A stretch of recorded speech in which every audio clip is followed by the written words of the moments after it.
Hi, and welcome to Power Play. I'm Mike LeCouture. Tonight, Canada's mission to Mexico. It is really, long overdue, and of course, I think this is the right time to be making sure that we are doing more than just trading with the U.S. A huge Canadian trade delegation is in Mexico as the future of the trilateral trade agreement with the U.S. remains in question. We've got extensive coverage of that story with two people for whom North American trade is one of their bread and butter subjects, and you'll hear from Canadian business leaders about conversations that they've had with their counterparts. Then, one step further from a majority. The Supreme Court of Canada has overturned the Liberals' narrow win in the Quebec riding of Terrebonne. If you do the math, Prime Minister Mark Carney is now 4 seats shy of majority. There are a number of by-elections coming this spring, so how could this change the makeup of the House of Commons? Bolster Nick Nanos will be here to unpack all of that. Plus, our front bench will be here to dig into both of those stories just a little later on in the show. We've got Brian Gallant, Lisa Raitt, Tom Mulcair, and Rob Benzie. First, though, it's being called one of the largest trade missions of its kind. Hundreds of Canadian delegates are in Mexico for the week as the future of the Continental Trade Pact remains unclear. U.S. President Donald Trump has threatened to abandon the trilateral trade agreement between Canada, the U.S., and Mexico, with recent reports out of D.C. suggesting he's considering quitting CUSMA entirely. That deal is up for review this year. At the same time, there are new faces on the trade file for Canada. Yesterday, Mark Wiseman officially arrived in Washington as Canada's new ambassador to the U.S., and Prime Minister Mark Carney has chosen former clerk of the Privy Council, Janice Charest, to serve as this country's new chief trade negotiator to the U.S. Meantime, Canada-U.S. Trade Minister Dominic LeBlanc is leading this week's mission to Mexico, with over 370 delegates representing businesses from across this country. CTV News has been speaking with members of the business delegation all day.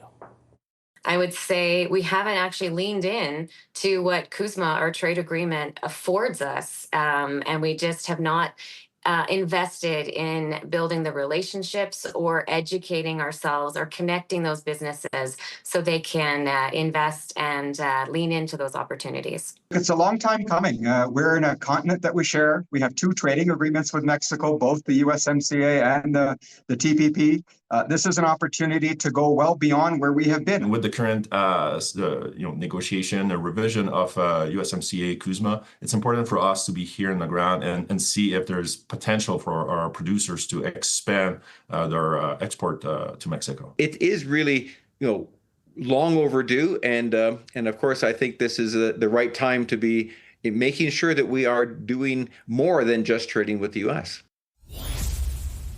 Joining me now to talk more about the stakes of this trip and what it could mean for upcoming CUSMA review is Diamond Isinger. She's a former advisor to Prime Minister Justin Trudeau on Canada-U.S. relations. She's now an expert in residence at the University of British Columbia. And in studio with me is Carlo Dade. He's the Director of International Policy in the School of Public Policy at the University of Calgary. Thank you both for being here. Carlo, I'll start with you. You were in Mexico just a few months ago. What are they saying about trade relations between Canada and that country? Well, given what we're both dealing with Donald Trump and what we're both dealing with the Chinese, Mexico's relations with China are similar to ours, hit and miss, depending on the topic. The long neglected trade between us has once again resurged. Or resurged back into the popular consideration. So Mexico is appreciative of the change in tone from Canada. You remember the Prime Minister was throwing them under the bus, Doug Ford, Danielle Smith. Right. But that's changed. The federal government's changed. The Alberta government, Danielle Smith was just in Mexico. So Mexico appreciates the attention and is open and willing and looking forward to more trade.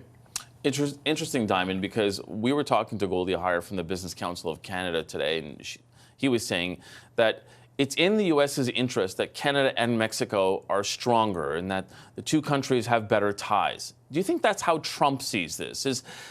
Could there not be a risk here that there could be a negative blowback in the White House as a result of this trip? Yeah, it's in the interest of all three North American partners for us to have an integrated and cohesive economy, but that's certainly not the way that the president is seeing this issue. The president has taken, and his team has taken at various points, both in 2017 and 2018 during the last NAFTA talks, and now this past year, more of a divide and conquer approach of trying to have separate conversations with Mexico, separate conversations with Canada, and hope that we are weaker by having those separate conversations with them. So it is in Canada's interest to renew this effort to be well connected to Mexico, to forge greater commercial opportunities, as many stakeholders have said, to use the existing provisions within CUSMA to their fullest, but also to make sure that we're on the same page going into what we hope will be talks to renew this agreement through this year. Carlo, how do you make sure you do that? Because, as you said, in the past, we've seen that the Canadians at different points were ready to throw Mexico under the bus for the sake of having a bilateral agreement with the U.S. And when you consider how leveraged we are to the U.S., 75% of our trade is with them, how do you make sure that that cohesiveness maintains through these negotiations when it gets difficult? Sure. So at the rank and file level, the bureaucrats that work the file on both sides, there are deep historic connections. The differences we've seen, or the divergence, has been at the political level. So I would rely on the rank and file bureaucrats, and we've seen a change both in Ottawa and most of the provinces, with the exception of Queen's Park, to realize the importance. But you remember last time, we woke up when we were negotiating with the first Trump administration on an August morning to discover that Donald Trump was saying he reached a deal with Mexico and he would decide if Canada could join. What wasn't as well reported or known was that the Mexicans have been keeping us up to date on everything they were doing with the Americans. So when Trump made the announcement, we were ready. We were prepared, and we were able to salvage the agreement. I think that history of working together resides deeply in the foreign ministries and the trade ministries on both Canada and Mexico. So I would rely on that history and the fact that the rank and file knows this game. As Diamond mentioned, the Americans are trying to play us off against each other, and we both realize that benefits no one.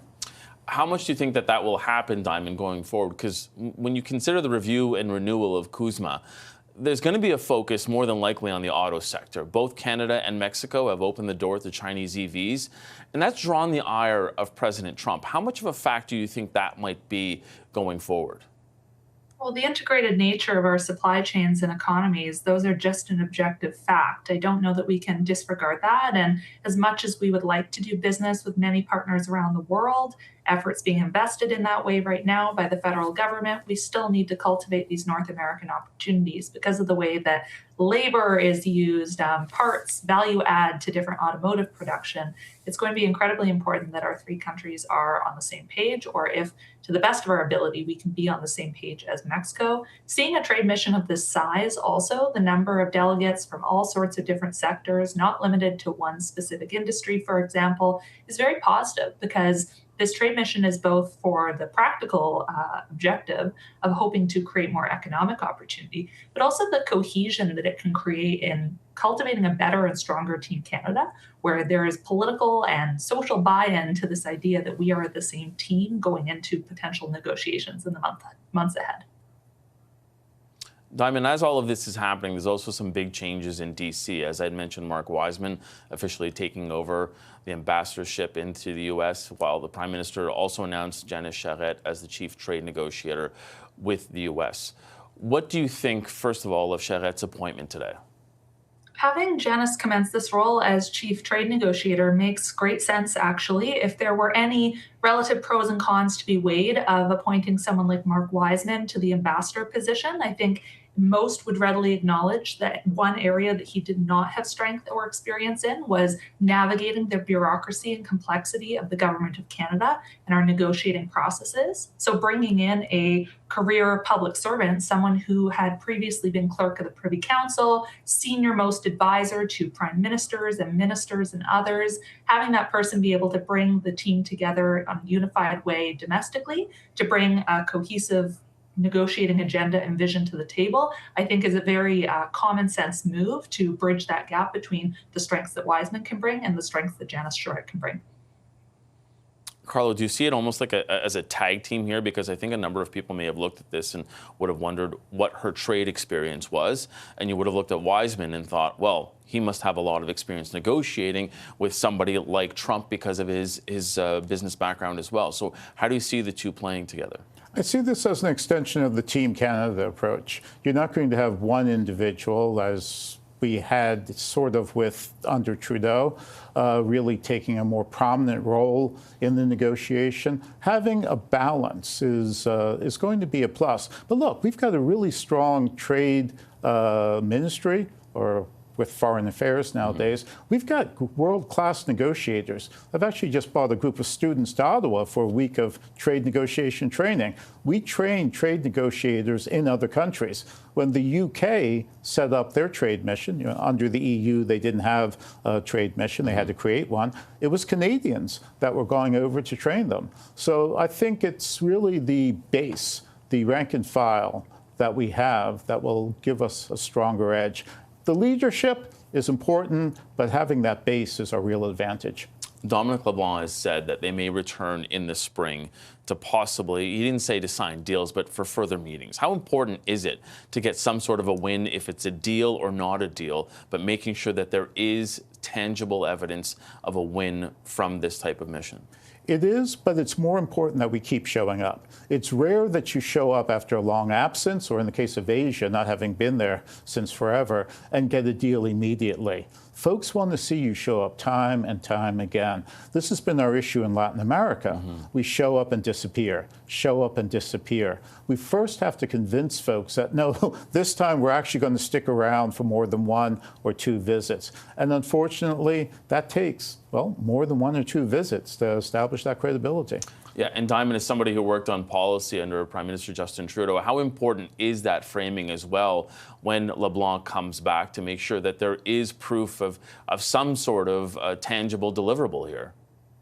Yeah, I expect with so many delegates down in Mexico right now and completing many meetings across what I understand to be several Mexican cities, there will be some MOUs signed, some deals made, et cetera. But really, this is laying the groundwork for, as Carlos says, that continued engagement with Mexico. I would say it's not as if we've disengaged with Mexico in the last few years. There has been, both through the lens of North American trade and CUSMA, and also general bilateral issues between Canada and Mexico, regular engagement at the working level on things like tourism, travel, immigration, economic issues, but also then in how we can do more business together. So I'll be curious to see, obviously, what those more tangible deliverables are, but also what the plan is for continued re-engagement in the years and period ahead, particularly depending on what develops and what transpires with CUSMA, and the relationship as well that the Prime Minister will need to continue to cultivate with Claudia Sheinbaum,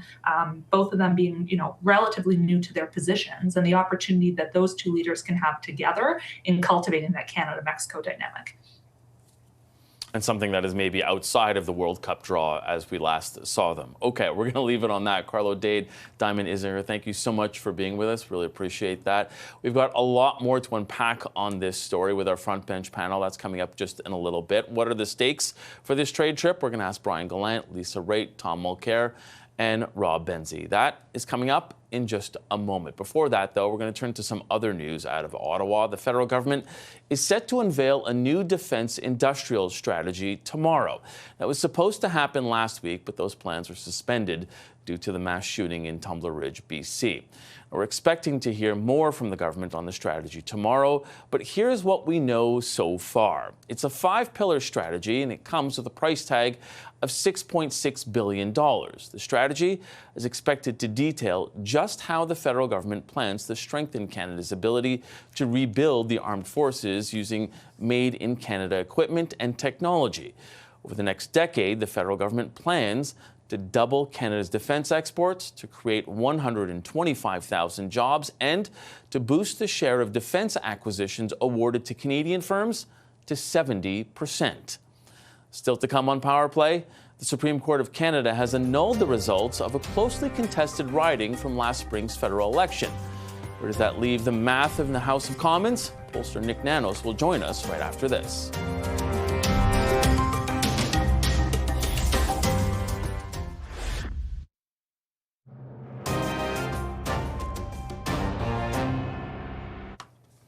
Welcome back to Power Play. The Supreme Court of Canada has annulled a Liberal candidate's one-vote win in last year's federal election. This is the first time the courts have stepped in to overturn an election result since 1988. You remember back in April, the Bloc Québécois, the candidate in the Bloc Québécois in the Montreal area riding had initially won that seat. But a judicial recount later found the Liberals actually took it by just one vote.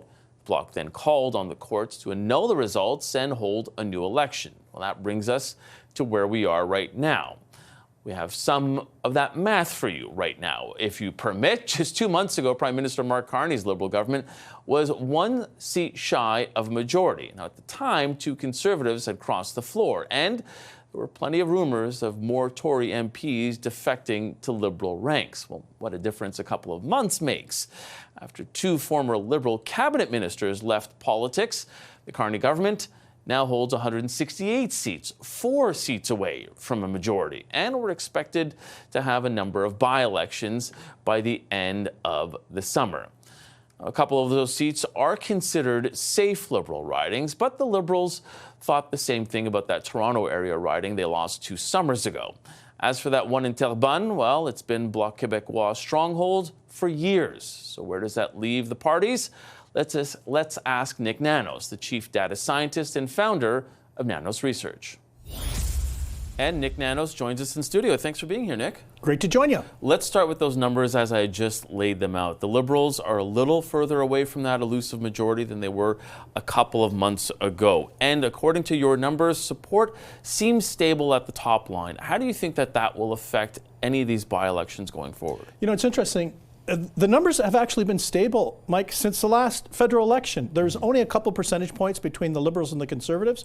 There's still just a handful of percentage points between them now. And, you know, it's been pretty well almost a year, not quite a year, but almost a year. And nothing's really shaken that particular trend line.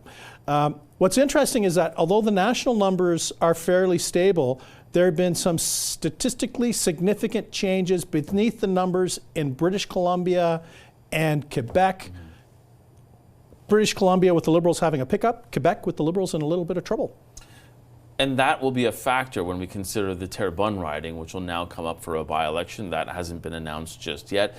But talk a little bit about how the numbers are changing there, especially when you consider how provincially the Parti Québécois are in a great position there with an election coming in the fall. How does that have a knock-on effect to the Bloc Québécois and consequentially also for the Liberals? It's a bit of a 1-2 punch, Mike. You know, the interesting thing about the stuff in Quebec is that the Bloc Québécois is up, the Parti Québécois are up provincially. In our seat projections in the province of Quebec, we estimate that the Liberals could lose 6 ridings, Terrebonne being one of those ones that they could lose, and then they'd pick up some ridings in British Columbia. But it seems right now, the alignment of what's happening provincially in the province of Quebec is having a positive spillover federally for the Bloc Québécois. That's probably why they're very happy with the recent decision from the Supreme Court of Canada on that riding. When you look at the main issue out there for Canadians, affordability still near the top. When you consider the fact that the Liberals are also kind of pivoting more there in some of their policy, really trying to tackle that more, how will that affect the numbers? Well, the thing is, the Liberals are trying to get in on affordability and the rising cost of living because that is Pierre Poilievre's meat and potatoes issue that he's built his brand on over more than a year, that he has been very effective on. And, you know, I think for a lot of Canadians, they give him a tip of the hat for his focus on that. And, you know, for the Liberals, if they're going to try to break away, it's honing in on that particular issue. In the same way for the Conservatives, they need to beef up, you know, their strategy and their plan and their vision on dealing with the United States. So think of those 2 issues and each of the parties battling to be more competitive where they're currently trailing.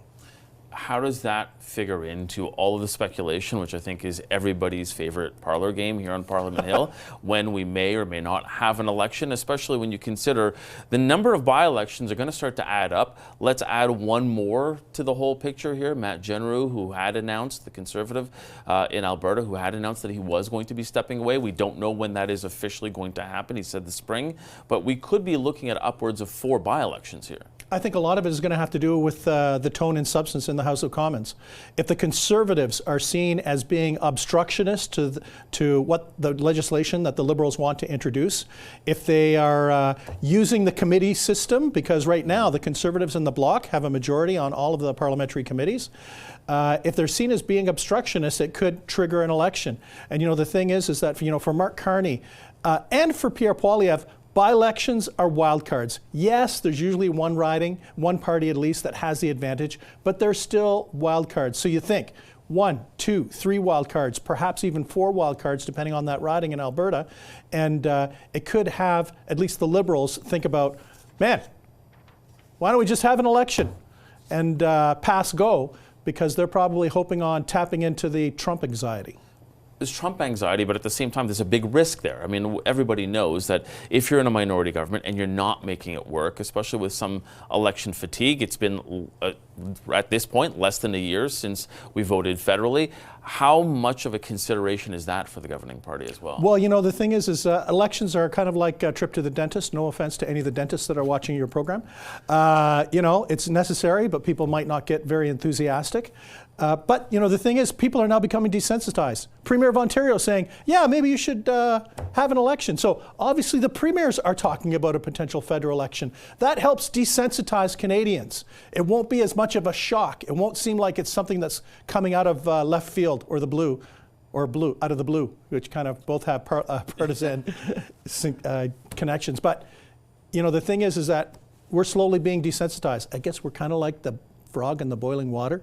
Yeah. Will we get out before the election starts? I don't know. And it's slowly starting to heat up. Okay, no offense to any dentist, but Nick here, always brushing up on the numbers, and we appreciate that. Nick Nanos from Nanos Research, Chief Data Scientist and Founder. Thanks for being here. Nice one. Coming up, the Supreme Court of Canada has invalidated results from the spring federal election in the riding of Terrebonne. So how does that change the dynamics of the House of Commons when MPs come back from this break week? We'll unpack that with our front bench today. We have Brian Gallant, Lisa Raitt, Tom Mulcair, and Rob Benzie. The gang's all here, and they'll be right back after this.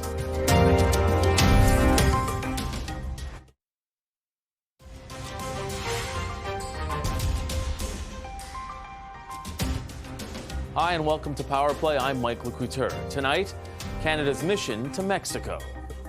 It is really, long overdue, and of course, I think this is the right time to be making sure that we are doing more than just trading with the U.S. A huge Canadian trade delegation is in Mexico as the future of the trilateral trade agreement with the U.S. remains in question. We've got extensive coverage of that story with two people for whom North American trade is one of their bread and butter subjects, and you'll hear from Canadian business leaders about conversations that they've had with their counterparts. Then, one step further from a majority. The Supreme Court of Canada has overturned the Liberals' narrow win in the Quebec riding of Terrebonne. If you do the math, Prime Minister Mark Carney is now 4 seats shy of majority. There are a number of by-elections coming this spring, so how could this change the makeup of the House of Commons? Pollster Nick Nanos will be here to unpack all of that. Plus, our front bench will be here to dig into both of those stories just a little later on in the show. We've got Brian Gallant, Lisa Raitt, Tom Mulcair, and Rob Benzie. First, though, it's being called one of the largest trade missions of its kind. Hundreds of Canadian delegates are in Mexico for the week as the future of the Continental Trade Pact remains unclear.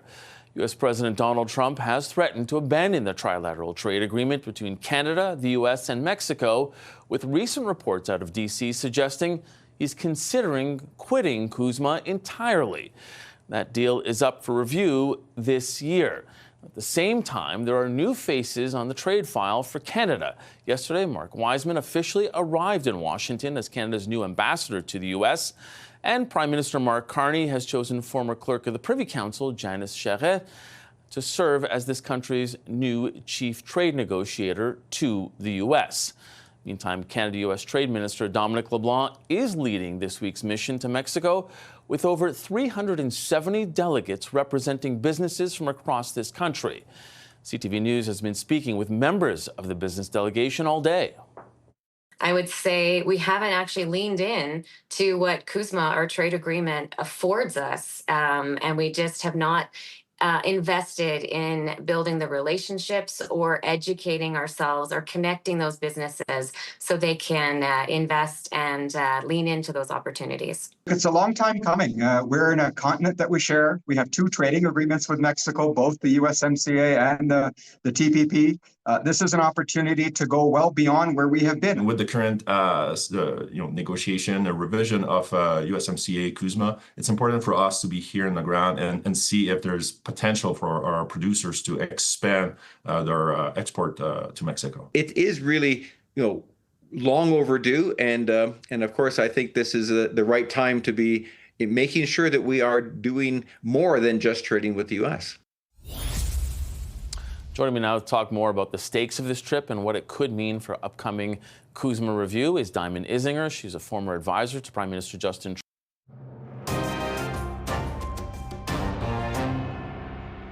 The numbers have actually been stable, Mike, since the last federal election. There's only a couple percentage points between the Liberals and the Conservatives. There's still just a handful of percentage points between them now. And, it's been pretty well almost a year, not quite a year, but almost a year. And nothing's really shaken that particular trend line. That was pollster Nick Nanos just a couple of seconds ago, laying out what his latest polling shows when it comes to the national ballot. Now, it comes just as the Supreme Court of Canada has annulled the results of a closely contested riding from the last spring's federal election. The Montreal area riding of Terrebonne was initially declared for the Bloc Québécois, but a recount later found the Liberals had won it by just one vote. Well, the Bloc candidate challenged the results, calling on the courts to annul the results, which they have now done. Now, the ruling means that a new by-election will have to be called for that riding. It also means the Carney Liberals are further away from a majority. So how does the ruling change the electoral landscape? Let's bring in our front bench. Joining me, our former New Brunswick Liberal Premier, Brian Gallant. He's now the CEO of Space Canada. Former Conservative Deputy Leader, Lisa Raitt. She's the Vice Chair and Managing Director of Global Investment Banking at CIBC.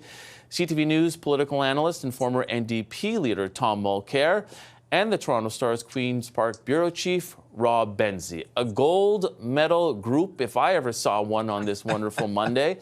And just for people out there who, of course, were watching Power Play instead of something else, our women won in hockey in the semifinals. They're heading for the gold medal game against the United States. It'll be a tough one, but of course, hey, keep it right here. We'll keep you up to date on all of this. So speaking of medalists, Brian, the math is kind of challenging right now for the Liberals. Before Christmas, they were governing like they had a majority. So are we going to see a change now that the numbers aren't as solid for them? A few things. So I think after an election, even if you have a minority, in this case, a strong minority, you're going to govern with a little bit more confidence, because I think you're going to take to the bank that the other parties aren't going to send you right back into an election. So that's the first comment I would make on the dynamics as they've played out over the last sort of almost year now. The second one is, I know a lot of people are saying, oh, wow, in December they were so close, the Liberals were so close to a majority. I never really thought that was going to change the landscape immensely, only because if you have a majority with by the one seat, there's so many things that can happen. There are by-elections, there are people that get sick, there are people that cross the floor. That doesn't seem like a big monumental kind of accomplishment to have that one majority by one seat with so many MPs that can obviously have things change quite quickly. So to me, it was never that big of a thing. Is it nice? Would have made it a bit easier for a little while? Yes. Would have given them some confidence? Yes. But look, at the end of the day, exactly why I didn't get too excited, it's exactly what happened. We have some by-elections that have now occurred, that have now opened up and that are going to have to occur, and that will obviously change the dynamics. So I think at the end of the day, nothing really has changed all that much. These by-elections will be obviously important, and it'll be a bit of a test to see where some of the regions think the country is going in terms of direction.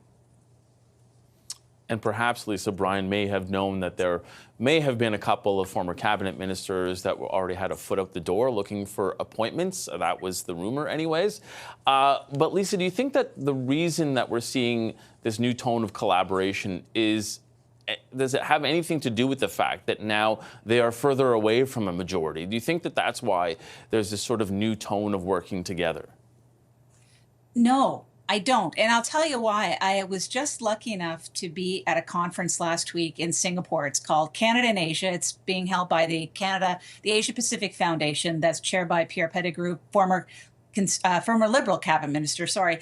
And this is the sense that I got when you're outside of the country. That is, we have a very short time in order to be able to build a kind of trade arrangement that's going to make Canada's economy fire on all cylinders.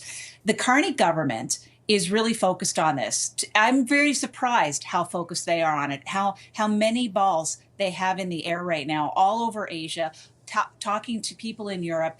I can't imagine that this administration wants to take a break of 30 days, 31 days to go and run an election. I don't think that's top of mind for them. I think they've got so much going on right now and what they're trying to accomplish that there's no way that they want to see an election. If it happens, it happens. But they're just going to have all of these by-elections happen across the country now. It's going to be from BC to Quebec. We may be seeing by-elections, and they'll get a good flavor as to what's going on. But no, I don't think that they're focused on the majority at all. I think they're going to govern like they have a majority, but they have a much bigger prize in their eyes right now, and it's not domestic politics. And it's interesting, Tom, because Nick Nanos was talking about how the Liberals are really slipping in Quebec, even saying that they could lose upwards of 6 seats there. Do you think that they have to, in their minds, show that they've done their homework, show that they actually have results before they go back to the polls again? That's a great question, Mike, and I think it's an open one right now. Take the case of the outgoing MP in Terrebonne, Tatiana Auguste. She was not given much profile by the Liberals, and I think that that is a huge mistake that they're going to pay dearly for. People are very upset about what happened. By the way, zero complaint against one party or the other. It was a pure blunder on the administrative side, but people feel bad about it, and they also think that it wasn't a fair result, which is what the Supreme Court signaled on Friday. That case started at 9:30 in the morning in the Supreme Court, and the decision was rendered at 1 in the afternoon. That's record time. So I think that we're going to see the real possibility, I think it's actually a strong possibility, of the Liberals losing that seat. What signal does that send?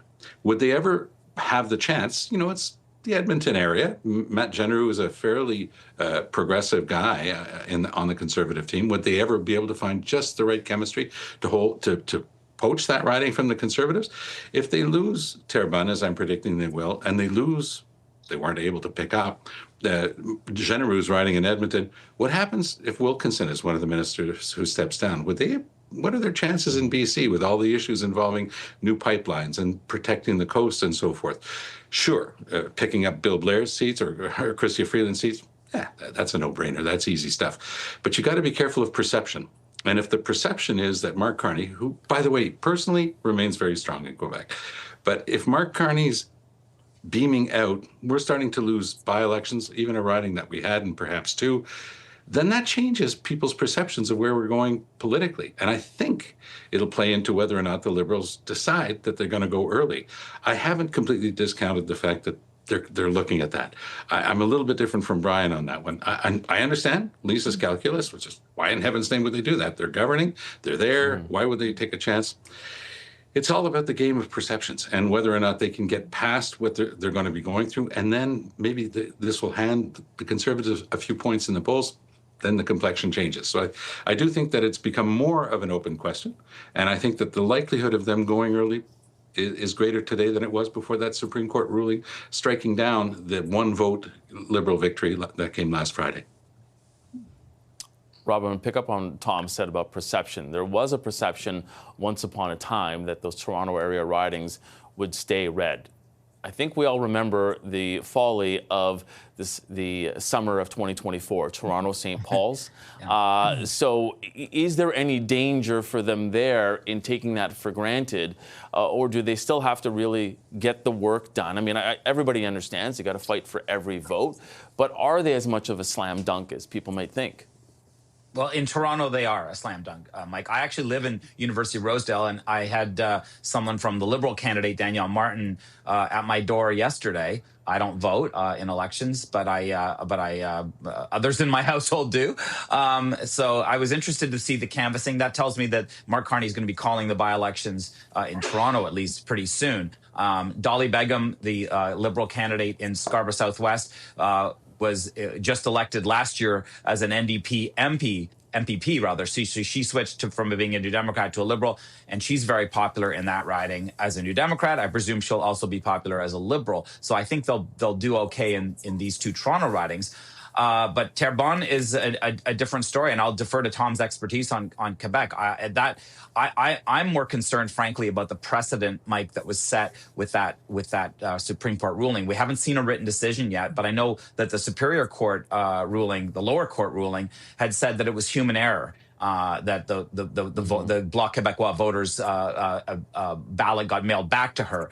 It was a postal error or something like that. So I think I'm not crazy about the Supreme Court annulling election results like this. They haven't done something like this in forever. I mean, I think the last time might have been the early 20th century when we had an election result annulled by the courts. It was 88. Oh, there was one in 88? Okay, in 88. Okay, so I stand corrected, but I don't love the precedent. I think I think it sets a dangerous one going forward. We have lots of close races and we have lots of recounts. This is going to be a tough one. So 1988. Okay, well, that's before I was born, though, Mike. I was going to say, I mean, you couldn't have known. There's no way you could have known, Rob. Mike, you and I were probably able to vote in that one. You know what? People who listen to our radio segments on Vashi's radio show know that we're the old guys on that panel. And looking at this panel, we're obviously the older ones out of all of the five. He said, realizing that he has to compliment everybody on the panel. And as I do, I just want to say gesundheit to Brian for that sneeze off camera. We did pick it up. Okay. We have to keep going on here. Our front bench panel will be right back after this to unpack Canada's trade mission to Mexico at a time when U.S. President Donald Trump is mulling walking away from CUSMA entirely. We'll be right back after this.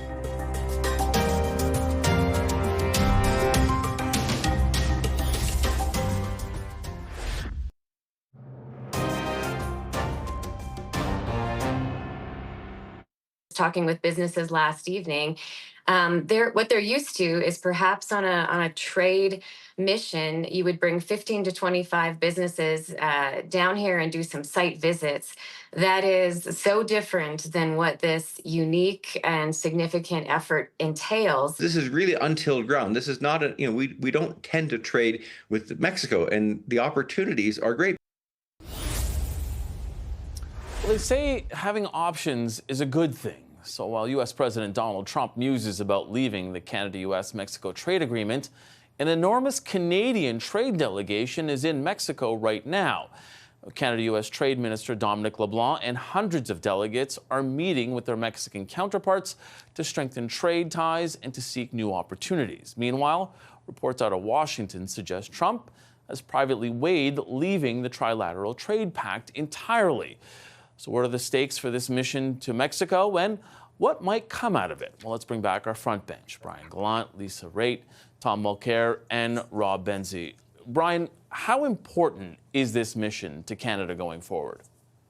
It's very important. I would sort of argue there's two universes. The first universe is CUSMA does move forward in the sense that there are negotiations in good faith, and they end up potentially with a renewed agreement. In that case, strengthening diplomatic and economic ties with Mexico is definitely in our best interest. Having a somewhat of an ally there, even if there are some sticking points with them during the negotiations, would certainly be helpful, I think, during those negotiations.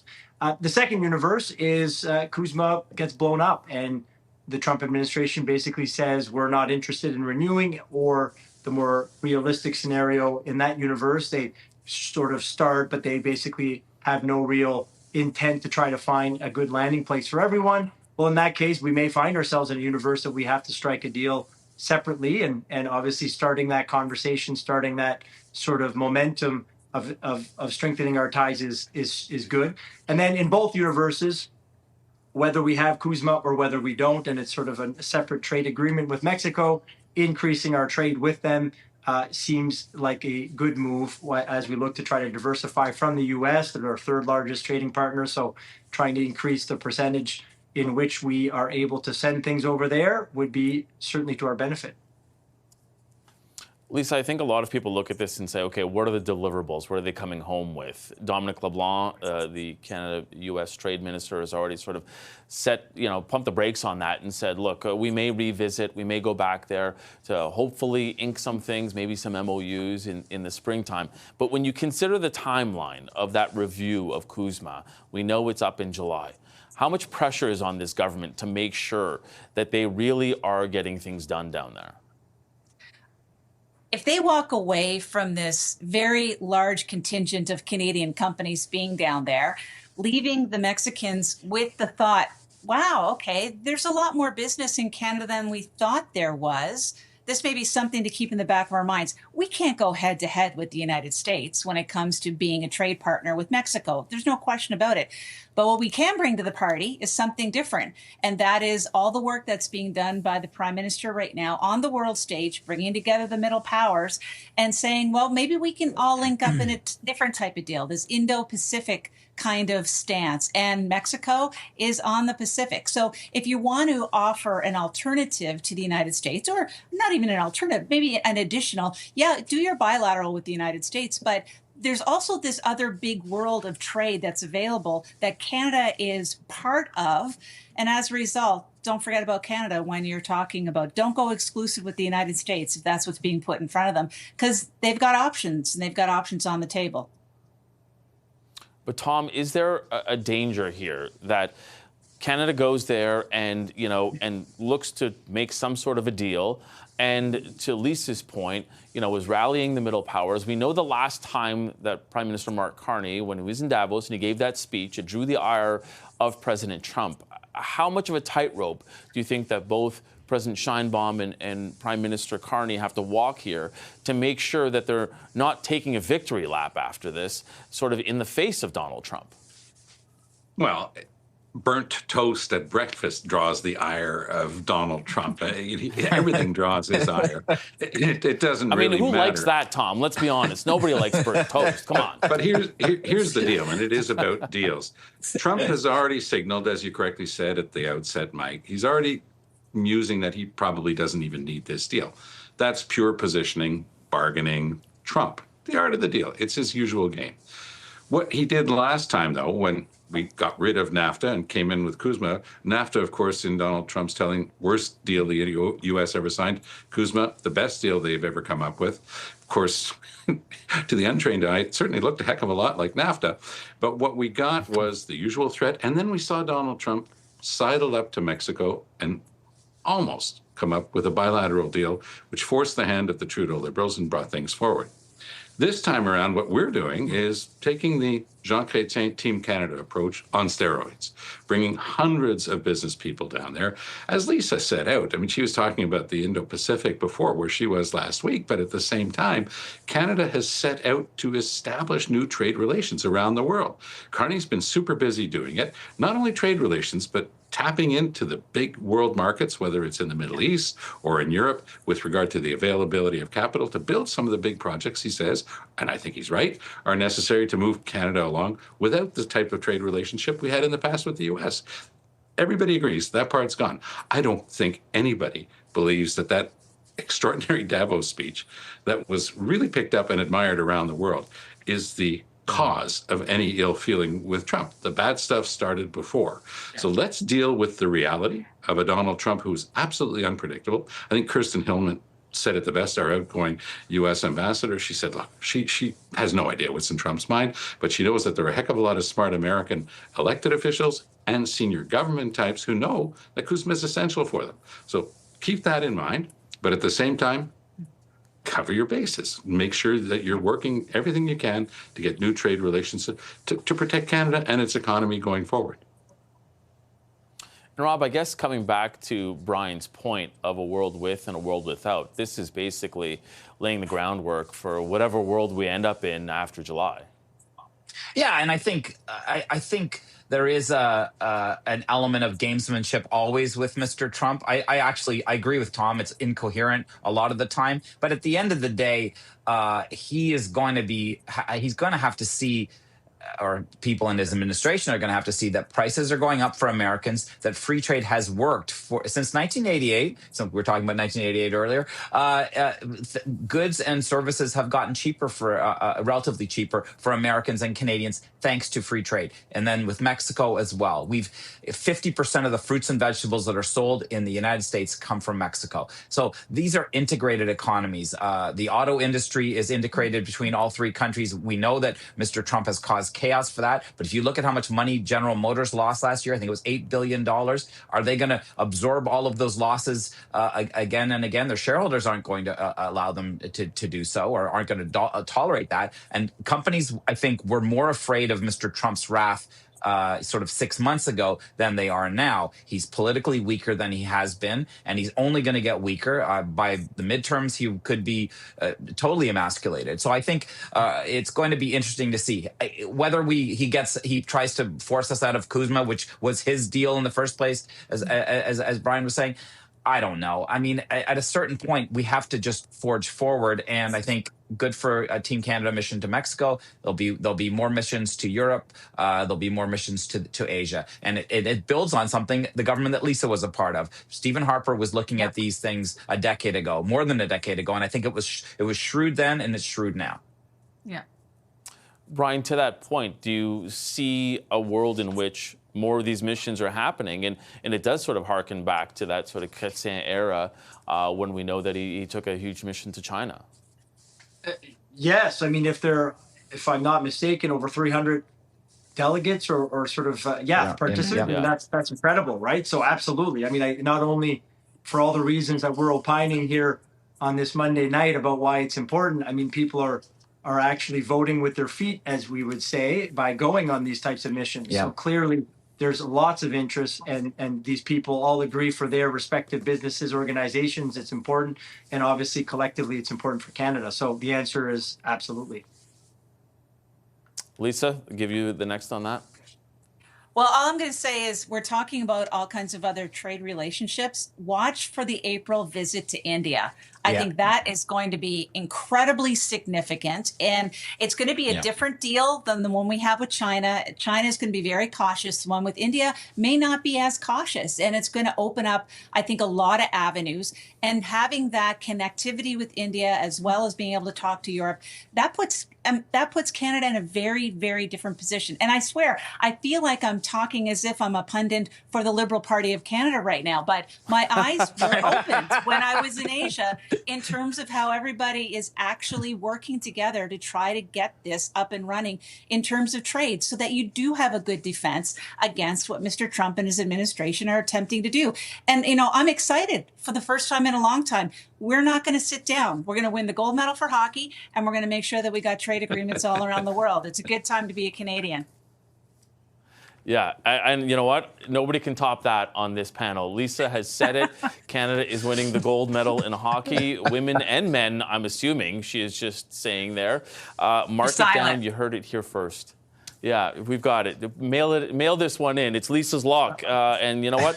I'm mailing that to myself. Nobody else can take that idea. I think that'll be something big in the future. Brian Gallant, Lisa Raitt, Tom Mulcair, Rob Benzie, thank you all for being here. Stay with us here on Power Play. The Takeaway is coming up right after this.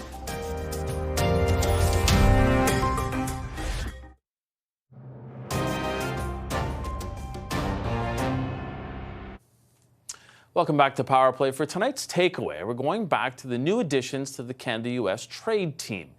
Mark Wiseman has officially taken the reins as Canada's new ambassador to the United States. Wiseman was formerly a global investment banker and pension fund manager. And new today, Prime Minister Mark Carney tapped Canada's former top public servant to serve as this country's new chief trade negotiator to the United States. Janice Charette was a two-time clerk of the Privy Council and former High Commissioner to the United Kingdom.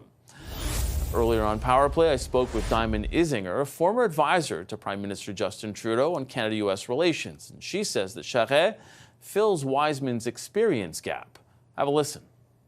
If there were any relative pros and cons to be weighed of appointing someone like Mark Wiseman to the ambassador position, I think most would readily acknowledge that one area that he did not have strength or experience in was navigating the bureaucracy and complexity of the Government of Canada and our negotiating processes. So bringing in a career public servant, someone who had previously been clerk of the Privy Council, senior most advisor to prime ministers and ministers and others, having that person be able to bring the team together on a unified way domestically, to bring a cohesive negotiating agenda and vision to the table, I think is a very common sense move. Prime Minister's office says Charest will work closely with Wiseman and will serve as senior advisor to both the Prime Minister and the Canada-U.S. Trade Minister, Dominic LeBlanc. Well, that does it for us today on this Power Play. Thank you so much for sharing your time with us. I'm Mike Lecouture. Have yourselves a great night and stay with us because today's top headlines are just ahead. Have a good night, everyone.